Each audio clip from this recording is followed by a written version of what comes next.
但是这种海空高强度的对抗行动啊，我们紧张，美国人也紧张。他们要开雷达，美国人要把雷达、光电、电子对抗等所有的传感器和软杀伤兵器全部都打开，这样就给了我们一个非常好的机会，对伯克级驱逐舰的作战能力、作战方式、电磁频谱的特征、电磁信号等等进行充分的摸底。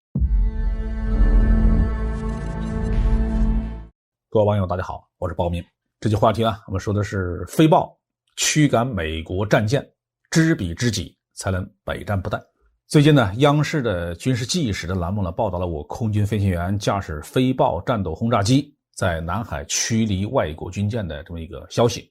报道中提到当时有一艘外国军舰抵近南海，我们中国的飞豹起飞拦截以后，对方仍然继续挑衅，直到我方准备投弹攻击，对方才被迫撤退。这条报道充分体现了现代海上态势管控和海空对抗的复杂性和艰巨性，其中有很多细节值得我们关注。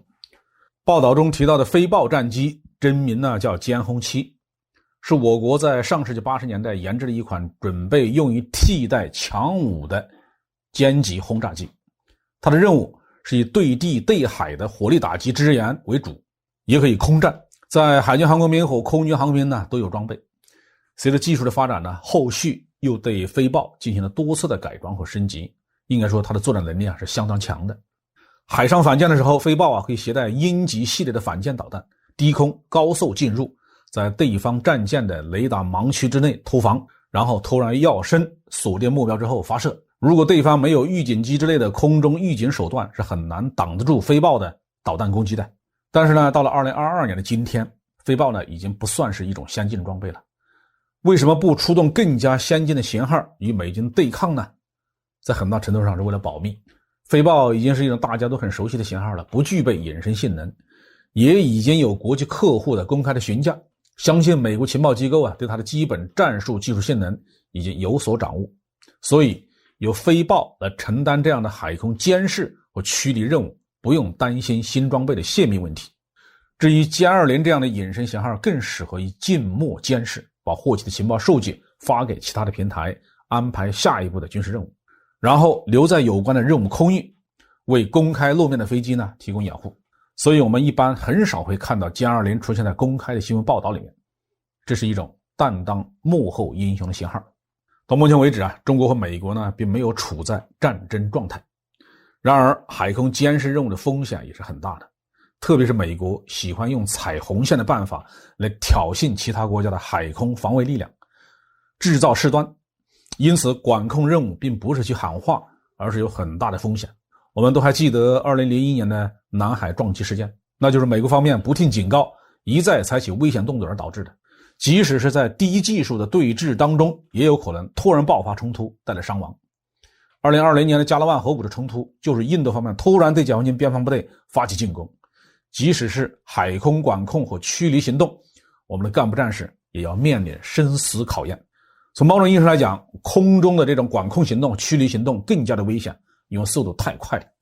按文章的说法，这位飞行员已经在准备投弹，手已经扣上了扳机，还可以用公共频道向对方发出警告，这就意味着他距离这一艘外国军舰很近了。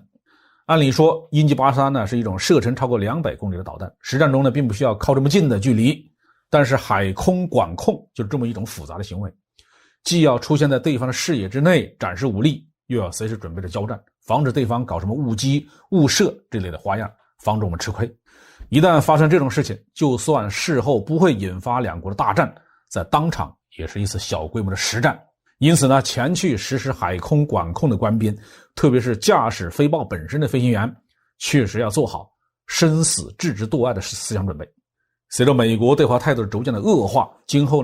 美国军方不断的出动战机、战舰和作战人员，触碰台海问题和南海问题的底线，那会是家常便饭。解放军执行海空管控任务的官兵必然会日复一日的面临高风险。从磨练解放军战斗能力的角度来说，这并不是一件坏事。首先可以让作战部队在接近实战的条件下，和真正的敌人面对面、刀对刀、枪对枪，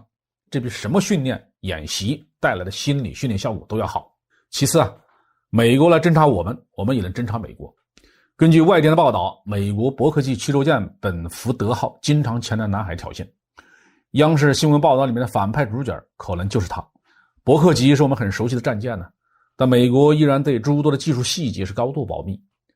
但是这种海空高强度的对抗行动啊，我们紧张，美国人也紧张。他们要开雷达，美国人要把雷达、光电、电子对抗等所有的传感器和软杀伤兵器全部都打开，这样就给了我们一个非常好的机会，对伯克级驱逐舰的作战能力、作战方式、电磁频谱的特征、电磁信号等等进行充分的摸底。美国人主动把自己的情报数据送上门来了，那有什么不好呢？好，这节话题就说到这里。